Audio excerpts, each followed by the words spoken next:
Salut tout le monde, bienvenue à ma base semi-nomade, c'est là où j'ai ma roulotte et c'est là où j'ai mon congélateur. Aujourd'hui vidéo peut-être juste pour Patreon, ou je la mettrai sur YouTube peut-être à un autre moment. On est le deuxième jour d'une grande semaine pour moi, c'est après hier, eh bien c'était une journée folle dans la forêt. Car eh bien j'ai réussi à prendre mon premier gros animal, un cerf de Virginie. Et donc une fois cette grosse partie de la chasse passée, on entre dans une partie qui nous intéresse vraiment le plus et qui est très très intensive également en fait, mais moins peut-être physiquement.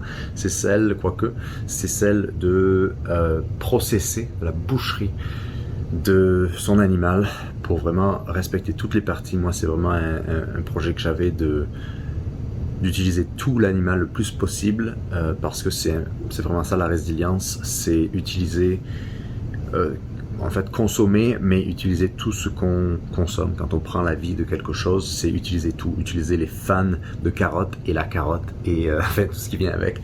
Et donc aujourd'hui je pensais que je vous parlerais d'un sujet qui est les organes et les viandes d'organes. Il faut savoir que par le passé, au 19e siècle surtout, quand les Européens sont arrivés dans l'ouest de l'Amérique du Nord, qu'ils ont commencé à manger beaucoup de viande comme les Premières Nations ici, beaucoup de gibier. Le gibier c'est très maigre et en fait beaucoup souffraient de malnutrition et parfois mouraient en fait de carence. Ce qu'ils ne savaient pas en fait, ils essayaient de faire tout comme les Indiens, mais ce qu'ils ne savaient pas c'est que eh bien, les Premières Nations, ce que beaucoup de peuples partout dans l'ouest de l'Amérique du Nord faisaient était de boire le sang et manger les organes, tous les organes. À part évidemment l'estomac et les intestins, quoique, et on pourrait utiliser les intestins pour d'autres choses, mais tout ça pour dire que cette viande-là est peut-être l'une des parties les plus nutritives et comme ça vous donne un peu des super pouvoirs, hein, ces viandes d'organes. Je sais qu'aujourd'hui beaucoup de gens qui sont axés sur la santé sont vraiment à fond sur les organes parce que pour une raison ou pour une autre, il y a eu beaucoup dans notre société de propagande contre certaines choses, certaines parties moins nobles de l'animal, alors que en fait ces parties supposément moins nobles pour le monde moderne, ultra aseptisées, ce sont les parties qui sont parfois les meilleures pour notre corps et pour nous. Parce qu'évidemment, pour respecter tout un animal, il faut manger tout un animal, et il y a une raison pourquoi eh bien, les animaux qu'on mange quand on est omnivore ont un cœur et un foie. Et donc il y a des raisons pourquoi. Alors je ne vais pas rentrer dans les détails de nutritif, je ne suis pas nutritionniste, mais aujourd'hui je pensais vous montrer le foie. Alors hier, eh bien, l'animal est tombé et ce qu'on fait c'est on éviscère l'animal et on récolte le cœur qui se trouve ici, qui est comme un cœur de bœuf pour les gens qui connaissent. Voilà ce cœur que je vous montrerai dans une autre vidéo parce que si vous avez la chance d'avoir du cœur, soit de n'importe quel animal, que vous mangez de n'importe quel ruminant, c'est très très très très bon et plein de nutriments et il y a tellement de manières de le cuisiner. Mais je pensais que je vous montrerai comment on va préparer eh bien, cette pièce de viande. Il faut s'en occuper très très vite parce qu'elle est gorgée de sang, à l'opposé des foies d'animaux de ferme. Oui, il y a encore un poil ici, il y a un bout d'herbe. Enfin, on est vraiment en mode vraiment roots, et c'est ça que j'aime, c'est ça qui est la connexion avec la nature et la connexion avec soi-même.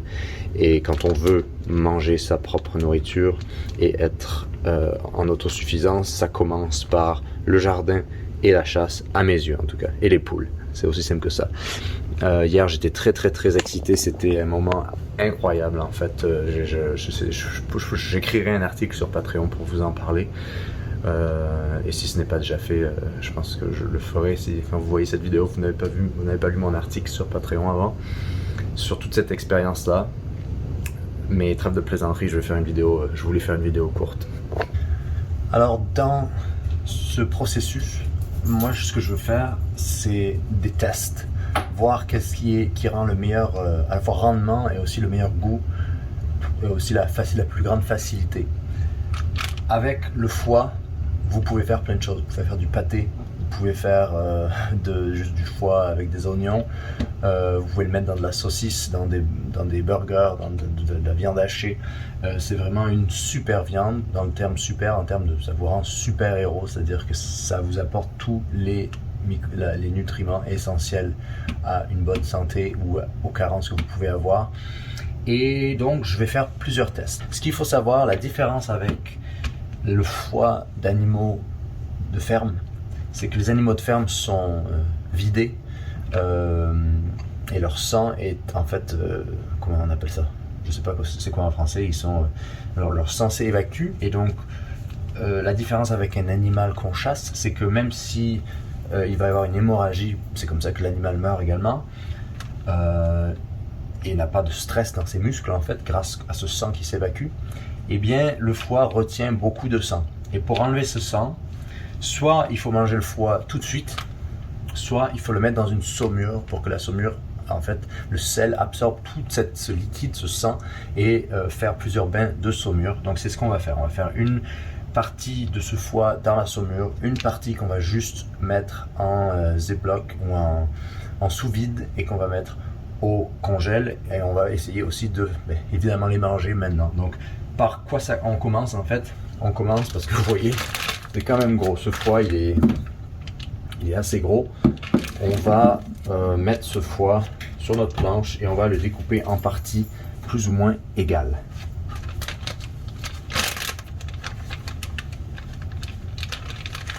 Vous voyez, il n'a pas trop donné de sang, un peu mais pas trop. Alors comme vous voyez, c'est quand même une autre chose. C'est cette viande, ça sent un peu le chevreuil, mais justement j'étais assez surpris de voir que ça ne sentait pas autant que je pensais. Alors pour voir la santé d'un foie, parce que parfois vous pouvez avoir un animal malade, hein, vous ne le savez pas, il faut faire attention s'il y a des petits points, et en général vous le voyez tout de suite sur votre foie. Vous voyez, j'enlève les poils.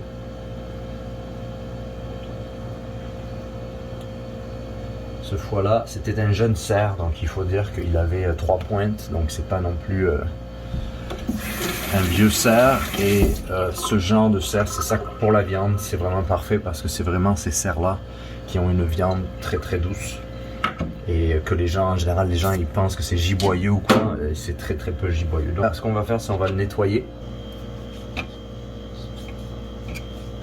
Alors ça, les chiens vont être super contents, ça c'est clair.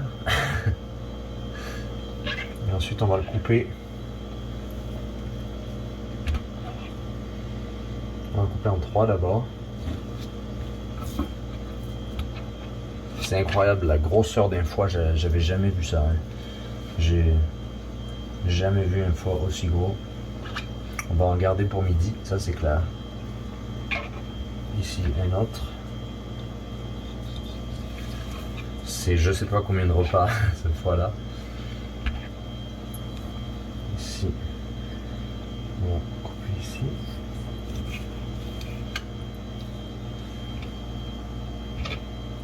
Vous devriez voir la tête des chiens qui me regardent. Ils se disent, est-ce qu'il est en train de préparer de la viande pour nous? Non.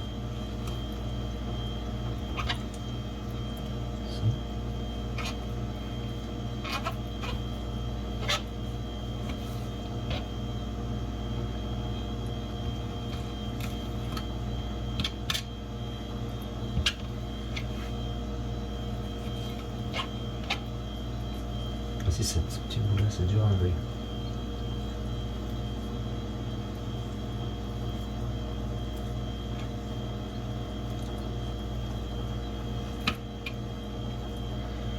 Alors voilà, je pense que ce qu'on va faire, c'est on va mettre cette partie du foie dans notre saumure. La saumure, qu'est-ce que c'est? C'est littéralement de l'eau avec du sel.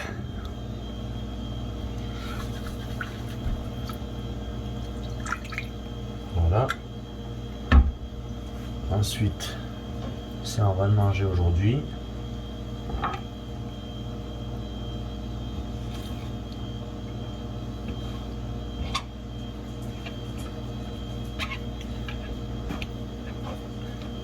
Ça, on va le mettre.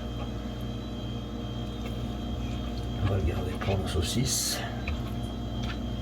Ça, c'est une belle pièce également. Je pense qu'on va manger ça aujourd'hui. Et celui-là, de foie, ce qu'on va faire, c'est on va le couper en deux. Et juste comme ça, pur de la forêt, c'est-à-dire il n'y a même pas 24 heures, ce foie-là, on va le mettre directement dans un sous-vide, dans un sac sous-vide, et le mettre au congélateur. Et quand on va le sortir, on peut le décongeler, faire des tranches et le cuire. Et on va voir qu'est-ce que ça donne. Alors on va mettre notre saumure, ça on va le mettre au frigidaire.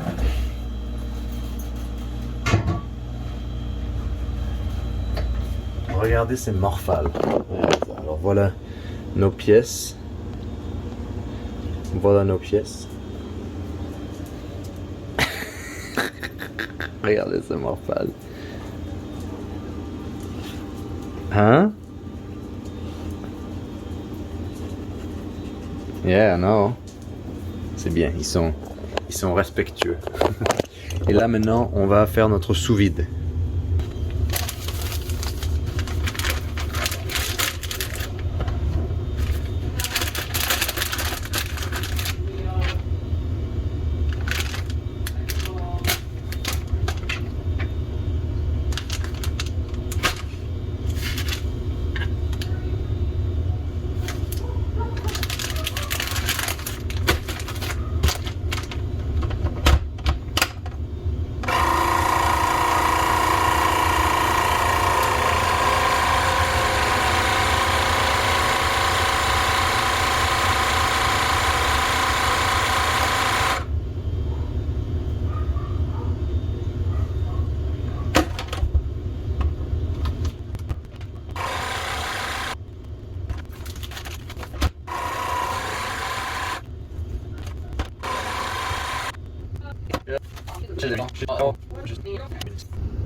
Donc voilà, en gros on a 3 repas. Et non, plus, avec... non, en gros on aura en tout 7 repas. Avec juste cette petite partie, ce petit organe qui est le foie. Peut-être que je l'amènerai en camping aussi, je le sécherai. Ok, donc on est le 18 novembre, chassé le 17 2022, et ça s'appelle du foie de whitetail de cerf de Virginie. Et le 18-22 whitetail deer liver. Alors ici, on est le combien déjà? 11, 18, 22 whitetail deer liver. Et voilà.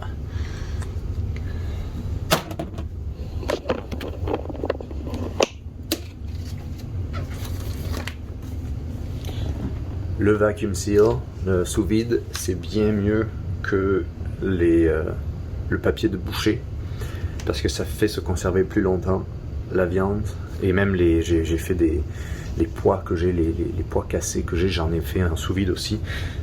Ces sacs là vous pouvez les réutiliser après si vous les coupez, donc il faut les faire assez gros. Et en même temps, certes c'est du plastique, mais en effet ça va respecter votre viande beaucoup plus parce que ça va éviter qu'au congélateur votre viande ne devienne brûlée par le froid. Donc c'est vraiment quelque chose d'assez pratique que toute personne qui est intéressée par garder sa nourriture devrait avoir. Donc voilà une première partie, on va manger ça à midi. Je vous ferai je vous montrerai un peu comment je cuisine ça. Il y a certains bouts qu'on va garder peut-être déshydratés ou garder pour des des gâteries pour chiens. Et l'autre chose, c'est la saumure. Donc on a plus de 3 repas là-dedans aussi, où on va ensuite faire le même processus. On va bien nettoyer ça et les mettre sous vacuum seal. Je vous montrerai comment je m'occupe du cœur dans une autre vidéo, qui est un de mes organes préférés. Et on a plein de viande ici, c'est ce que j'ai récupéré hier pour tout ce qui est saucisses. Et quelque chose qui m'intéresserait en fait beaucoup à faire, que je vous en ai parlé dans un live, c'est faire des conserves. Les conserves, je crois que c'est la meilleure chose pour la viande parce qu'en fait ça cuit. Oui, il faut juste que je trouve une cocotte minute à conserve. Je l'ai mis dans ma wishlist si vous voulez contribuer à mes projets. Je l'ai mis dans ma wishlist, il y a un lien ci-dessous. Il faut que je trouve un pressure conserve, ça on appelle ça, pour une Presta. Je crois que c'est la grande marque bien connue que les grands-mères avaient, pour faire des cannes, des conserves de viande. La viande cuit dans la conserve quand vous stérilisez la conserve.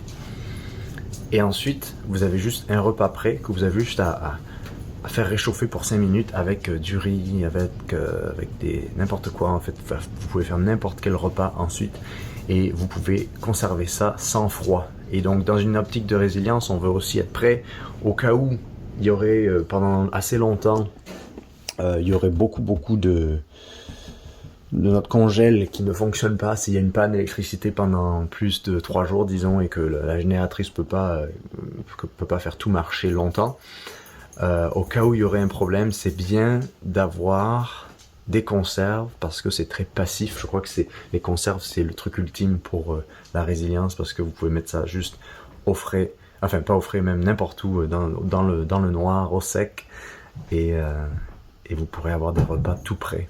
Donc c'est un autre projet que je vous montrerai. Encore une fois, j'ai plein de gratitude pour ce qui s'est passé hier. Beaucoup de tristesse aussi parce que c'est assez intense de prendre la vie d'un gros mammifère comme ça, mais de se dire que ça va nourrir vous, vos proches, les gens que vous aimez, ou juste que vous êtes maître et architecte de votre propre bien-être, architecte de votre nourriture, de votre survie, de votre bien-être, de votre liberté en fait dans le fond. Eh bien vous réalisez que vous connectez avec une partie de votre humanité. Et pour moi en tout cas c'est ça fait partie du projet et j'ai beaucoup de... Enfin pour moi, comme je le dis souvent, c'est sacré, toute cette chose, la nourriture c'est sacré de toute façon, et encore plus d'avoir les mains dedans, littéralement. Donc ça fait partie de tout ce processus pour être plus résilient et plus autonome. Donc merci beaucoup d'avoir suivi cette vidéo, j'espère que vous aurez peut-être appris quelque chose ou vu une certaine manière de faire comment on fait les choses. Et je vous dis à la prochaine vidéo. Portez-vous bien. Bye.